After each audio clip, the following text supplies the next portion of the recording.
If you want to just boil it down to its essence, I think it used to be the case that the value of a company was larger than the value of the parts of the company if you liquidated and sold it. The value of the US economy is increasingly accounted for by intangibles, things like intellectual property, brands, and customer relationships. How is that changing finance and business? Welcome to the Chicago Booth Review podcast, where we bring you groundbreaking academic research in a clear and straightforward way. I'm Hal Weitzman, and today I'm talking with Chicago Booth's Amir Sufi about the rise of the intangible economy. Should advanced economies abandon the idea of reviving manufacturing and instead continue to chase intangible value? Amir Sufi, welcome back to the Chicago Booth Review podcast. Thank you for having me. We're delighted to have you back to talk about, I feel like we've skirted around this issue several times, but now we're actually going to get into it in depth, hopefully, talk about intangibles. Things like branding, like one time you came on and we talked about customer capital. Just remind us, what are intangibles? Why are they more important now than they used to be for the U.S. economy? So the idea is when a company is producing whatever it's going to produce to try to earn revenue, it's got to rely on certain assets. And I think traditionally we thought companies relied on property, plants, equipment, land. Think about Henry Ford, building cars, right? But this day and age, when you think about some of the biggest, most important companies in the U.S. economy, think about Alphabet or Amazon. A lot of what they're relying on is not so tangible. It's more what we would call intangible. It could be software, it can be intellectual property, trademarks, brands, patents. All of these kinds of more intangible types of capital are becoming more important because the industries that are growing most in the U.S. economy rely on intangibles in their production process much more heavily than, say, traditional manufacturing, which doesn't rely on intangibles. Why as is much. that, though? I mean, are we just more aware of how important brands are? And I mean, why is it that those things, is it about the companies themselves, or is it about the way that we think about intangibles? That's a $1 million question for sure. I think, in my view, it's part of there's a literature in development and macroeconomics called structural transformation. And it's the idea that as countries get richer and richer, their economies typically go from agriculture to manufacturing, and then to more service-oriented. And I think people used to think service-oriented meant like retail, going to the restaurants, but I think that's a misleading notion of what services means. It actually means more high-tech services, like information services, like consulting, like professional services. There's a deeper question about why that happens. Why, as countries get richer, they start to move towards those. I think that's kind of the $1 million question that I don't think I can answer, but I think that it has been proven true across the world. But this is part of the extreme maturation of the U.S. economy. Absolutely. Is that we become more and more dependent Absolutely. on services, and services are more about intangibles. So Yeah. that's how they rise. And now, as you say, finance, doesn't always find it easy to think about intangibles. Just explain, what has that meant for finance, for banks, for financing operations with the rise of intangibles? So if you think about the way banks will typically underwrite a loan for a company or even for a household, you can think about when you go get your mortgage, what's one of the first things the bank's going to ask? Well, what's the value of the home?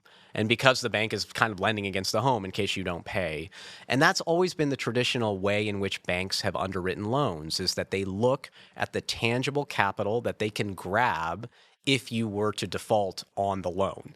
And so they look at the machines, the property, plants, and equipment. It's not easy for a bank to grab customer capital or knowledge capital. And so they're not going to be But that's confusing, because isn't it? I mean, imagine you're Acme Industrial. I can sell the chairs, the tables, the plants, the equipment.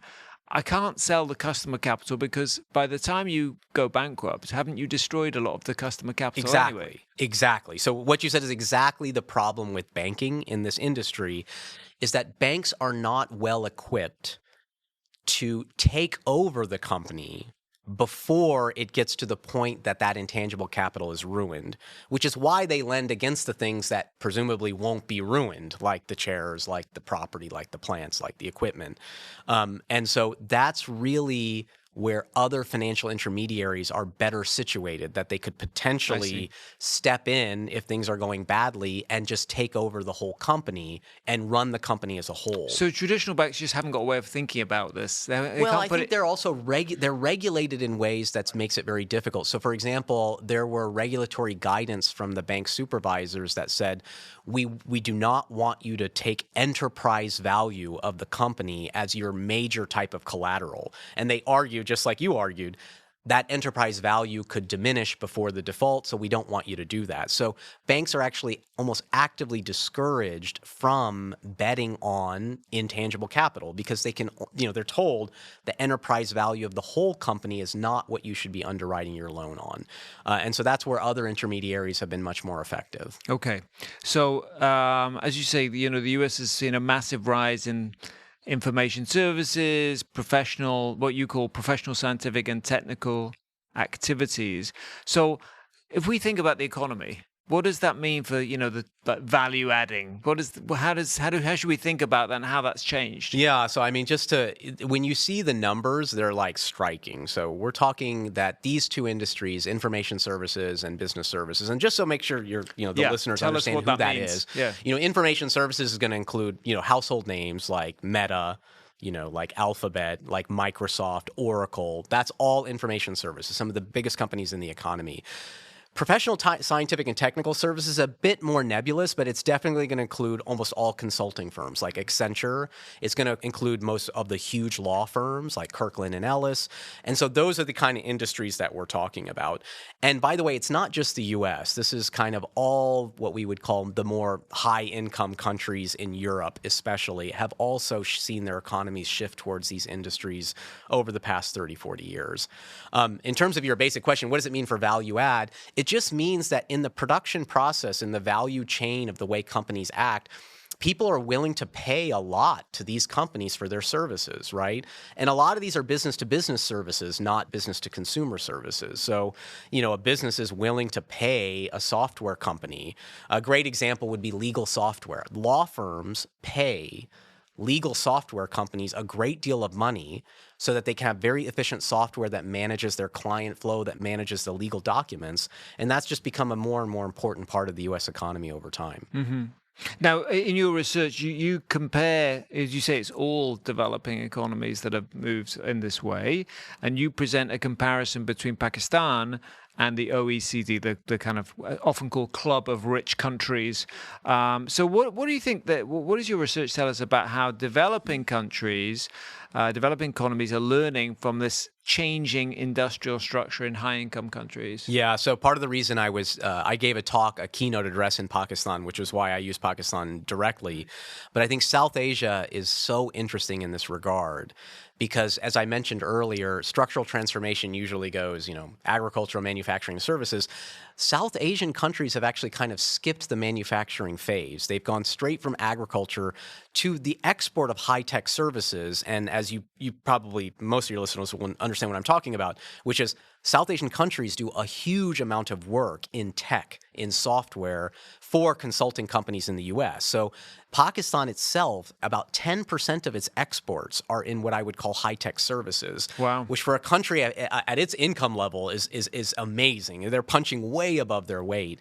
And so a lot of the countries in the developing world are trying to figure out, maybe we don't need to do this manufacturing stage. Maybe we can go straight to kind of software, to business services and make more money that way. Okay. Now, let's just define a few terms because that come up from your research. So we've talked in a prior podcast about customer capital, which is the value of the customer relationships you have, right? You've also researched knowledge capital. So just talk a little bit about these and how they've kind of changed what were the traditional investment decisions that businesses had to take. Yeah, so if you think again back to this example I like to use of a legal software company. A legal software company is going to go out and try to get subscriptions by all the law firms to their product. And they're going to try to wrap them up into these 5-6 year long relationships. And the present value of those subscriptions we can think of as a kind of customer capital, that I have to go work to get these customers. Once I get them, they're part of my customer base. And then if another company comes and buys me, they're going to have to pay for those customers that I have.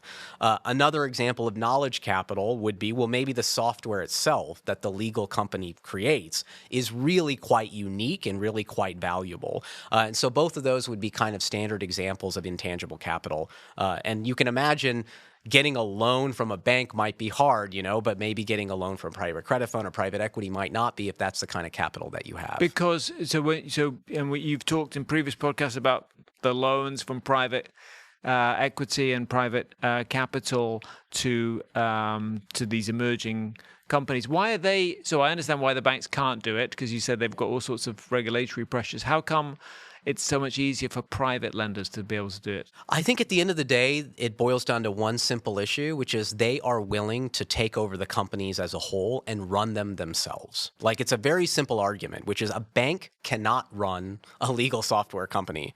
A private credit fund, if it has expertise, they can. There's nothing restricting them in any way from making a loan to a legal software company. If things go badly and they can't pay back that loan, they can just take over the whole company. They don't have to liquidate it for parts. And so that kind of simple distinction with being able to actually run the companies is a big reason why I think private credit is particularly well positioned to finance these intangible capital industries. I see. So with the growth of intangibles, with the growth of private, it's all moving together. Yeah, and that's one of the things that I was showing in this presentation was that if you just look at the portfolio share of private equity and venture capital and private credit relative to banks, those portfolio shares are much larger in precisely these two industries, information services and professional scientific and technical services. So those financial intermediaries, it seems like they have a comparative advantage in financing intangible capital, which I think helps explain why they've grown so much over the last 30 years. Right. But then what it means is we have, when it comes to finance, there's two tiers or two different worlds, right? There's the world that is comfortable and knows how to model these risks, lending to intangible heavy companies. Yeah. And there's the traditional model that doesn't want to. Exactly. Is that right? Yeah, exactly. What does that mean for the world of finance? It means that you don't get, there's not a single market. There's really two markets. Yeah, it's interesting because I think that is something we've seen is that banks have, if you look at the asset portfolio of banks, it has shifted dramatically away from commercial and industrial lending. It is much more heavy in residential real estate, in mortgages, and commercial real estate. And in fact, there was a nice paper by a group in Germany that showed that when banks are kind of flooded with more money because of central bank policy, that almost all of that money just ends up in real estate lending instead of kind of traditional commercial and industrial lending.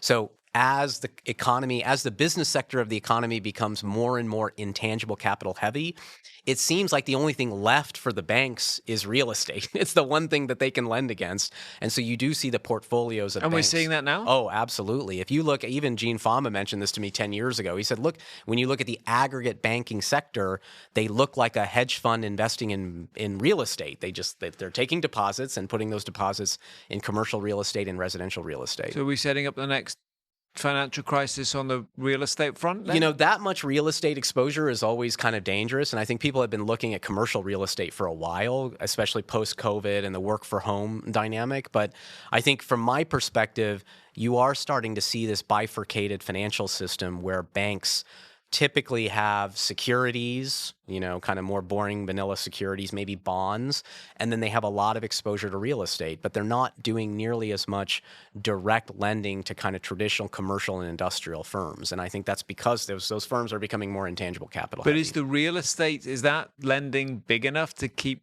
the banking sector going? Real estate is a big part of the overall economy. Sure. So it's, I think they have a big exposure in both. Now, again, they don't even sometimes make the mortgages themselves. They buy mortgage-backed securities from Freddie Mac and Fannie Mae and from other private label issuers. But I do think that, that you should, as a whole, think of banking in large part by their exposure to real estate.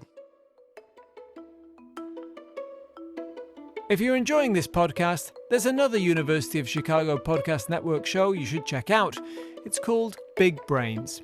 Big Brains brings you the stories behind the pivotal scientific breakthroughs and research that are reshaping our world. Change how you see the world and keep up with the latest academic thinking with Big Brains, part of the University of Chicago Podcast Network. Amir Sufi, in the first half, we talked about your research on intangibles and how you're thinking about this growth of this phenomenon where so many companies, such a huge part of the economy is dependent on things that cannot be repossessed by a lender, right? Oliver Hart, the Nobel laureate economist, proposed that creditors will only lend up to the value of the assets they can seize. And I guess if you can't really seize, as we talked about in the first half, customer relationships or brands.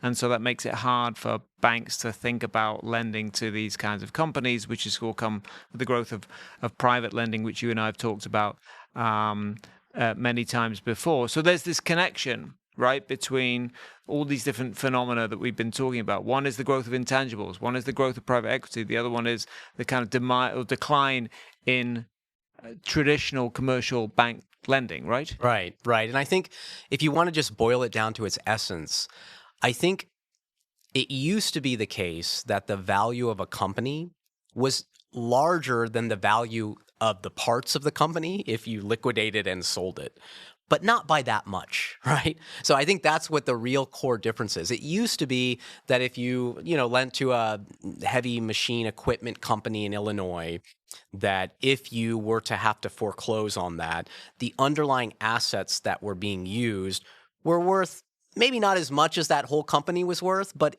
somewhat close. But now, this day and age with intangible capital firms, the gap between what the company's worth as a whole and what it would be worth if you liquidated has gotten larger and larger. And banks are just not going to be well positioned to make loans to those kinds of companies. But that's a phenomenon that's happening everywhere. And that's just a phenomenon we have to deal with in the financial sector. And we talked about Pakistan and other, developing countries and how there might be this possibility. I mean, I used to live in Latin America, and I know that they've been talking forever about, let's actually not just extract stuff, let's try and build stuff. And now, as you say, they say, forget about that. Now we need to do professional services. Yeah. So there's this opportunity perhaps for countries like India or Brazil to leapfrog and to go straight to this, which is very exciting, to this service thing, which would be a challenge, right? Does that mean that the economic competition, such as there is in the global economy, is really for intangibles? Well, it's interesting because there's this argument by a scholar named Richard Baldwin that he calls the supply chain smile, where he basically says, look, the real value add in producing in the supply chain is at the beginning when you do the design and at the end when you do the sales and marketing. Like, that's where the real value is. And in the middle where you actually make the thing. Right. It's actually not that valuable. It made you think of Apple, designed in the U.S. Exactly. That pretty much defines the U.S. economy at this point. I think it's mostly a design economy and a sales and marketing economy. Now, it's still the case that, for example, China and some of the other East Asian countries have chosen to put themselves in the middle and build and build and build, and they're doing manufacturing like crazy. So South Asia, which we mentioned before we broke, they're kind of an exception in that they're kind of skipped manufacturing. And in fact, when I told some of my colleagues when I was looking at the data, they said, well, how do you know South Asia really is just better at doing business services? Or maybe it's just they've decided they can't compete with China, so why even try? And so they have to find something else to do. So I do think they also have a heritage of English. that's Which makes true. A difference. But that makes me think that with AI, maybe you don't need a heritage of English. Maybe that's irrelevant. When I was there, that was a big question whether AI is going to help the software companies in Pakistan or hurt them. One argument was it's actually going to help them because it's going to eliminate jobs in the U.S. and make their jobs better. But the other argument was, no, it won't eliminate jobs in the U.S. The AI is actually going to be able to do exactly what the Pakistani software developers are doing. So that's an open question. And not to mention a lot of the professional services is call centers and other things. Absolutely. Which there's I imagine a huge question mark over the future of those businesses. Right.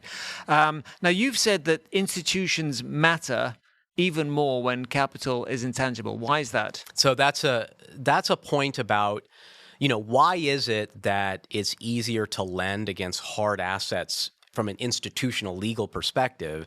It's because I don't really have to know much about the business to come in and liquidate it and take the parts and sell it. But if you're going to have a successful bankruptcy system that allows me as a lender to come in and take over the company while preserving the value, you have to have a very excellent kind of reorganization Chapter 11-like system.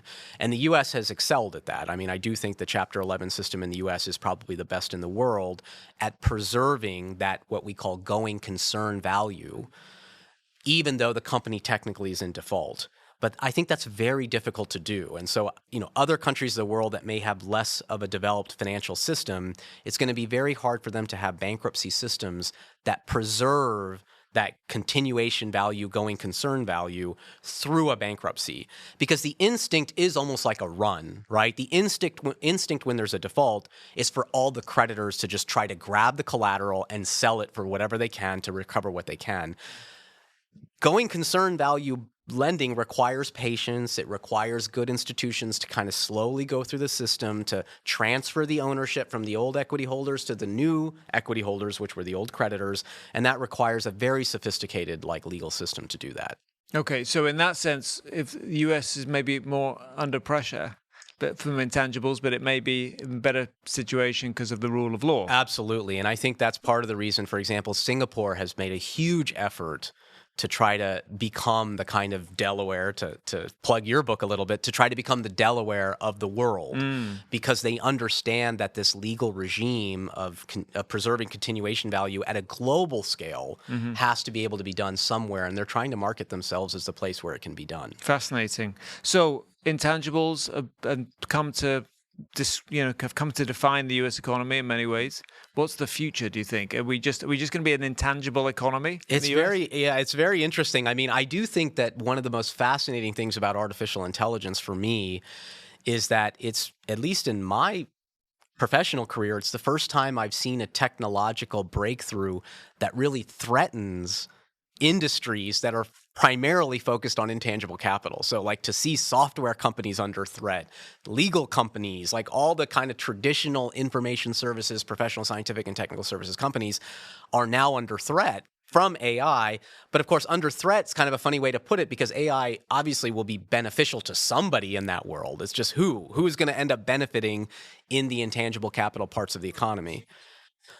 Presumably, but I think some companies will figure out better how to use it and better, create. But maybe the value of that, legal services are so expensive. So maybe the value of that will decrease. Yeah, exactly. And so maybe we'll just get good productivity growth, cheaper prices, and more efficient allocations. I totally think that could happen. But it's kind of interesting because, you and I have lived in a world in which everyone's, manufacturing's gone to China. Manufacturing is getting destroyed. Manufacturing's, Well, we have a government in the US that wants to boost manufacturing here, even though it's against the tide of everything you've talked about. Of course. I mean, and that's the kind of funny thing is people have said, if you talk to people, the elite party leaders in China, they're like, what are you talking about? We want to be more like the US. We don't want manufacturing. We want these very high value add service industries. Like we talked about, the design stage and the sales and marketing stage. But I do think both the design stage and the sales and marketing stage really could be radically transformed with AI. So I think that's part of the reason I find it so fascinating. Excellent. Well, we're going to continue to follow this, so we will look forward to having another conversation with you about this. For the moment, thank you so much for coming back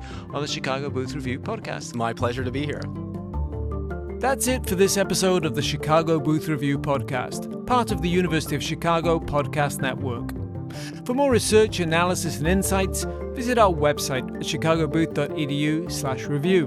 When you're there, sign up for our weekly newsletter so you never miss the latest in business-focused academic research.